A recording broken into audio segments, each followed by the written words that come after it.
Alrighty guys, what's up? Today I'm bringing you my Noble Knight deck. It is a 60 card version because honestly I think the 60 card version, believe it or not, actually bricks a lot less.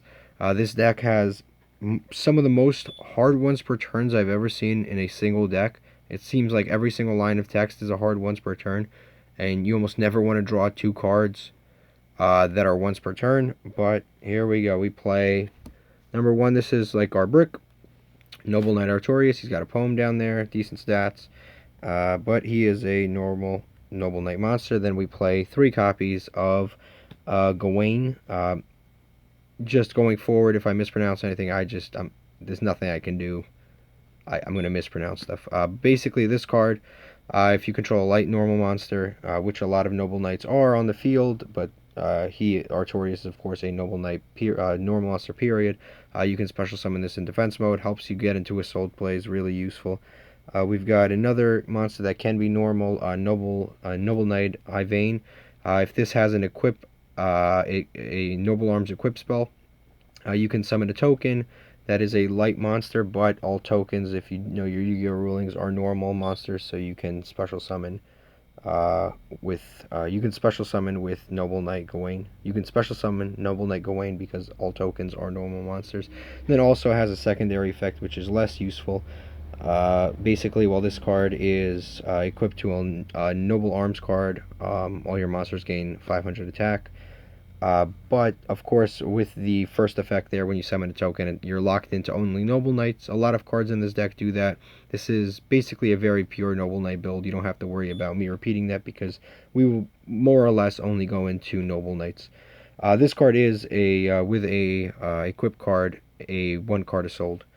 Then we play 3 copies of Noble Knight Boars. This card is very good. It's one of these cards that is treated as a normal monster on the field until it's equipped with a Noble Knight equip card, Noble Arms equip card, and then when it is equipped, it becomes a dark monster. Its level is increased by 1, and during the main phase, you can reveal 3 Noble Arms cards, and then your opponent picks one of them randomly, so they don't actually pick. You just show them and then put them face down and let them pick a card. And you put that to your hand. And then you send the rest to the graveyard, which isn't bad because graveyard setup is key for this deck. That's a lot better than them going back into the deck. And again, it's a hard once per turn. Next, we've got 3 copies of Madrot, one of the better cards with Isolde. Same exact thing. Normal monster until it's equipped. When it's equipped, it becomes an effect monster, and it has this effect, which is that it becomes dark and 1 extra level, just like the other card. And then once per turn, if you control no other monsters, so just him, you can special summon one Noble Knight monster from your deck in face-up defense position. And of course, it is once per turn. And if you do destroy one equip card, one equip spell you control, which is not a problem because all of the equip spells, with the exception of one, basically they get destroyed, and then they almost immediately. Well, let me fix this blurriness here. They get destroyed, and then they almost immediately reattach to another card once they're destroyed by card effects. Next, we've got Noble Knight. Not even going to try it, but Gowanacha, who knows. Basically, normal monster until it... this card is another card that is a normal monster until it is equipped with a card, and... basically, this one requires a little setup, but you can target a Noble Knight monster in your graveyard, add it to your hand, and then destroy a equip spell. Again, not a huge problem. Then we've got 3 of one of the best cards in the deck, Noble Knight Brothers, with one of the most impressive defense stats I've ever seen on a level 4 monster. Basically, this can only attack if you control 3 Noble Knight monsters, which is irrelevant because most of the time you'll link him away or do something else with him anyway, so it doesn't really matter. But basically, when this card is normal summon, you can special summon up to 2 other Noble Knights from your hand, which is nuts. Just throw out 2 cards just like that. Helps you get right into his sold. Bait out hand traps, stuff like that. And you can't special summon for the rest of the turn, except Noble Knight, which, again, I told you is not a huge restriction. And then also, its other effect, which is also pretty good, target 3 Noble Knight or Noble Arms cards in your graveyard, shuffle them to the deck, and then draw 1. Great card. 1 copy of Noble Knight Ishtar. You can banish 2 Noble Knight monsters from your graveyard, special summon this card from your hand or graveyard. So it's like a little mini dragon ruler in Noble Knights, and then you can use the effect once per turn. Again, hard once per turn, and then a Synchro or XYZ summon using this card basically can't be negated when they are summoned. Their effects can't be negated on summons, so like Artorius and stuff like that. When they equip Noble Arms spells from the graveyard, you can't really Veiler that or anything because it prevents that. And then one Noble Knight Dristan we can afford to play because we're playing the 60 card version. While you control another Noble Knight monster, your opponent cannot target your monsters with less than 1800 attack for attacks or card effects, which is at the very least mildly important because this protects Isolde from being Veilered or impermanenced or any of that nonsense. It's just really cool. It happens to like work with that. And then the reason I don't play this at more than one, it's basically a going second card because when a Noble Arms equipped card is equipped to this card, you can target one face-up card on the field and destroy that target, which is only good going second, and it is a hard once per turn. This is yet another card that's only good going second. Noble Knight Pelennor. You can target one Noble Knight equip spell equipped to this card, and one face-up monster your opponent controls, destroy them, then draw one card, which is very good because, again, you don't really lose anything when you destroy your Noble Arms spells. But your opponent will lose a card, and you'll draw a card for the card that you in theory lost, but you never lost. So technically this card gets rid of your opponent's card, which is a -1 for them, and then it gives you a +1 because you lose a Noble Arm spell that's going to re-equip anyway. So this card is actually really good, but the problem is it is only good going second. That's the only issue with it. Then we play 3 copies of Custanin. He's a free special summon if you have a Noble Arms equip spell. So he's a free summon there, and then if you use him for a Link summon or XYZ summon or Synchro summon, the summon monster, it basically becomes like a Gem Knight Seraphonite, where you get an extra normal summon of a Noble Knight monster, which is really, really cool. Then we play 3 copies of the I use the word new, but technically one of the newer Noble Knight cards. This is Morgan. She unfortunately is not a warrior because she would be really, really cool to search off of Isolde, because Isolde's second effect, you can't use that monster. You can't normal summon that monster, and you can't special summon that monster, and also you cannot use that monster effect for the rest of the turn. So it'd be cool if you could search this card if it was a warrior, and then just use it as a hand trap the following turn. But basically, this is a hand trap for the engine. When your opponent activates a card or effect while you control a Noble Knight monster and a Noble Arms equip spell, so it does take some setup. You can't just use it out of nowhere. It's a quick effect. You can send this card to the graveyard, destroy one Noble Arms equip spell, which again is not that big of a deal. And if you do, negate the activation, and then it's a hard once per turn. So it would be awesome if she was a warrior, but she is not. Still a decent card. One Lady of the Lake. I like keeping her in there just for like random synchro plays, but she is a very restrictive card, and that is a bit frustrating. But basically, if she can't be used for synchro material unless it's for a warrior, which is already one restriction. Second restriction, she banishes herself when she's used for a synchro material, so you can't even use her good second effects. And then when she's when you normal summon her, you can bring back a normal monster, and also if she's in the graveyard, if you have a level 5 monster, you can bring her back, reduce that monster's level by 1, and she's basically a free synchro summon there. And then we've got, and she's unsearchable, so she's kind of a frustrating card. I wish she was. Then we've got the Guinevere, which is searchable. Basically, she's like another Noble Arms card, but she's in the form of a monster. I mean, who knows why this happened. You can target one Noble Knight monster, and then equip this card to that monster. It gains 300 attack, and then depending on if it's light or dark, you get an additional effect. If it's light, the equipped monster can't be destroyed. Well, it can be destroyed by card effects, but basically instead you destroy this card. And then if it's a dark, if it battles a monster, it automatically destroys the monster, and then you destroy this card. So it's a decent card, but, it is searchable with this next card, really randomly, the Heritage of Chalice. Heritage of the Chalice. Yeah, these sleeves are very, very reflective, and I haven't really come up with this, I haven't gotten to this problem yet. All of the other sleeves that I've been using are like look at that, no issue. But unfortunately, this is a different model of sleeves, and I didn't realize how reflective it was. What can you do? Alright, basically this card is like terraforming for the deck. You can add a Noble Knight monster or a Noble Arms card, which is key because you can add the Guinevere that I just showed you there. Although Guinevere isn't really the best card to add, but you know, it's cool that you can. And then if a Noble Knight monster equipped with a Noble Arms equipped spell is destroyed by battle and sent to the graveyard, you can basically add this card right back to the hand, which is really cool. You know, doesn't happen all the time. That's a pretty specific thing to happen. But you know what? It's a free effect. It's a free recursion. I can't complain. It's already one of the best cards in the deck, so getting it back for free sometimes doesn't hurt. 2 copies of Glory of the Noble Knights. Hard once per turn, but it basically you target a Noble Knight monster and equip it with a spell. Noble Arm spell from an equipped spell from your graveyard. From your deck. And again, hard once per turn, and it is good because it has it's a quick play. It's basically again like terraforming for your Noble Arms cards. And then we off to the Noble Arms cards. We got 2 copies of Noble Arms Excalibur. You don't have to play too many of these cards because again you can get them. You can search them with Isolde, so it's not that serious. Well, let me try to get this lighting as good as possible. Yeah, it's not that serious. You can search them with Isolde.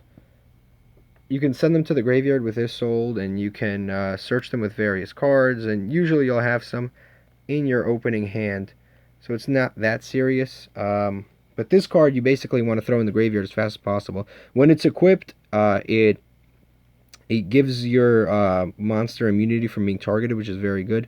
But when it's in the graveyard during the turn that it wasn't sent there, you can basically special summon a XYZ monster.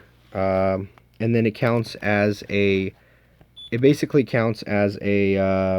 You have to have a Noble Knight XYZ monster. So we'll just use this for example. We'll use right here we've got Artorius, King of Noble Knights, and then you can target another XYZ monster from your extra deck, and then overlay that one on that one, and it counts as an XYZ summon, which is cool because it triggers the effects of those monsters. But really good. It helps the deck. Definitely something you want to set up for. But that is Excalibur, and one of the real important ones of the deck. I'd say, yeah, probably up there. Probably one of the more important equipped spells. You definitely want to get it as soon as possible in the graveyard with Isolde. Then we've got a copy of 2 copies of Caliburn. Basically, this card gains 500 attack points, and then during the standby phase, it's an ignition effect. You can activate this main phase effect, gain 500 life points, which is cool. And then from here on in, all of the Noble Knight cards, like I've been saying the entire time, when they're destroyed, you can just reattach them to a Noble Knight monster you control. So let's say your opponent Twin Twisters this card. You can just activate this card in the graveyard, reattach it to a Noble Knight monster, and that is a hard once per turn on all of the ones I'm going forward with. So the only one that doesn't have that effect is the first one I showed you, Excalibur. Then we've got 2 copies of Noble Arms of Destiny. This is another good one. It protects it from battle and card effect destruction, but again, you can, like with the other ones, you can just reattach. Adrufurin, I don't know how to say that one, but basically you lose 500 attack. You give up 500 attack points, and then target a set card your opponent controls. Definitely a set spell or trap card usually. And then you pop that card, and then you lose that attack point boost. You lose 500 attack points basically forever. Even if this card leaves the field, no matter what, you lost that 500 attack points. And of course, if it's destroyed, you can reattach. Then we've got 2 copies of Gallatin. This card, you gain 1,000 attack, and then during standby phase, you lose 200, but you can destroy it and reloop it, so you don't ever have to lose that 200. And then 1 copy of Clarent. This is basically one of the newer ones. It's one of the only non-hollow cards in the entire deck.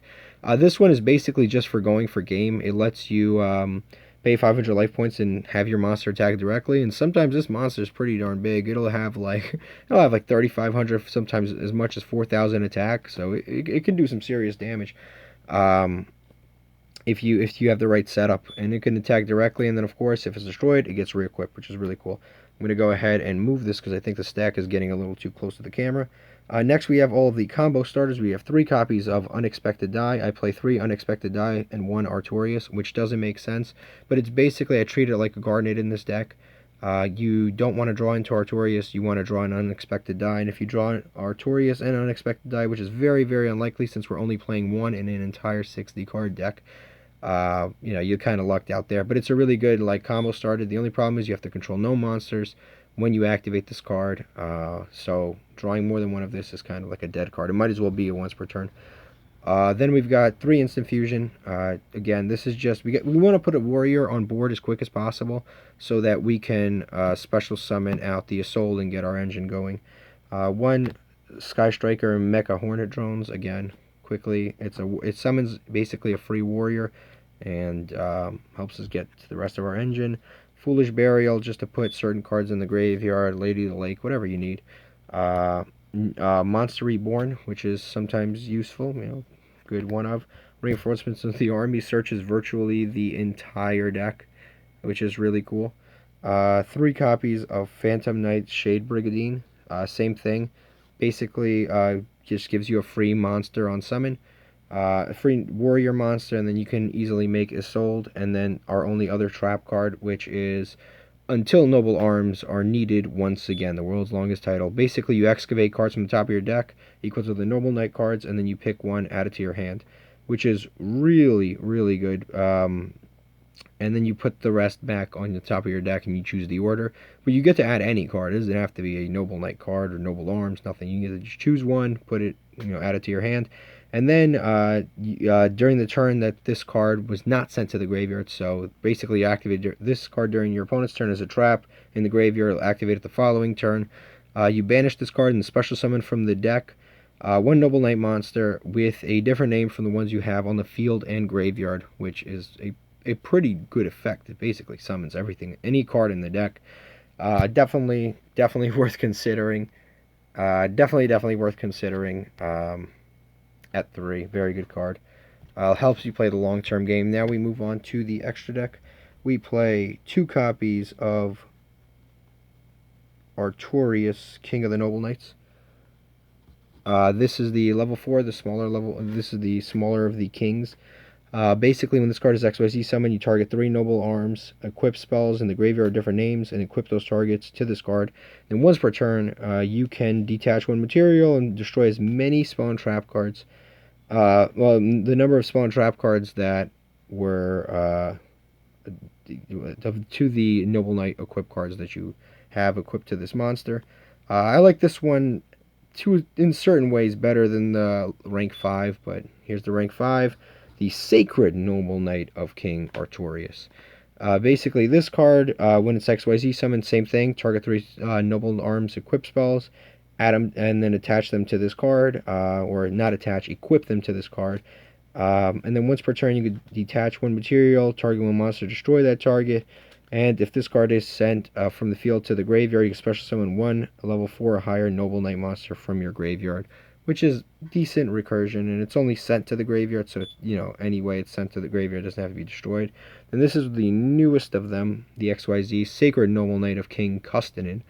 You could detach any number of materials from this card, target that many cards, and bounce them back to the hand, which is really cool. And if this card is destroyed by battle or card effect, you can basically special summon 1 Noble Knight XYZ monster, and it counts as a regular XYZ summon, and you attach this card underneath it. So you usually want to summon either King Artorius or Artorius, King of the Noble Knights. So either one of those two, but it's cool. And then this card is attached as material, so it adds some fuel there. And then 1 Ignoble Knight of High Landslanen.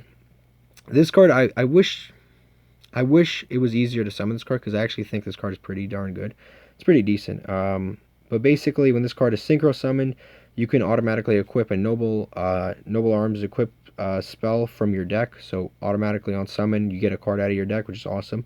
And then at the end of the battle phase, if this card destroyed a monster by battle, battle searches aren't the best, but this card's not. It already got you a card from your deck, so it's not that bad. You can add 1 Noble Knight or Noble Arms card from your deck to your hand, which is really cool because it basically searches every card in the archetype, just like that spell card from earlier, the Chalice card. So I like it quite a bit. Yeah, I like this card. It's just it's a shame that it's so difficult to summon. And then we've got the generics: 1 Castell, 1 Invoke Rasian. for the instant fusion plays. Again, we just wanna get to our warriors, make us sold as quick as possible. It doesn't matter if we only play one Nightmare Phoenix, and then we've got 3 copies of the glue to the deck is sold. 2 Tales of the Noble Knights. As good as this card is in generic decks, it is even better in this deck because like every effect gets like double effects. It's awesome. Basically, when this card is Link Summon, you can add 1 warrior monster. That monster cannot be used for... That monster can't be special summoned. I mean, that monster can't be summoned, so in any way. Normal, special, any of that. And the effects of that monster cannot be used. So you got to keep that in mind when you're adding, because you don't want to add the wrong monster. Screw yourself over. And then also you can send equip spells from your deck with different names from your deck to your graveyard, and then special summon a monster with the levels equal to that card. So, you know, that way you get nice equip spells in the graveyard. So when you summon one of the 2 kings here, you can equip them. And then also the number 1 spell to remember to send is definitely the Excalibur in here. You definitely want to send that. But that's about it. That is the deck. I'm not going to do an extra deck for this one. It's a 60 card deck. This has already been a very long video. As far as the side deck goes, you know, try to whatever your locals has. You can do whatever you need. Denko, whatever your locals needs.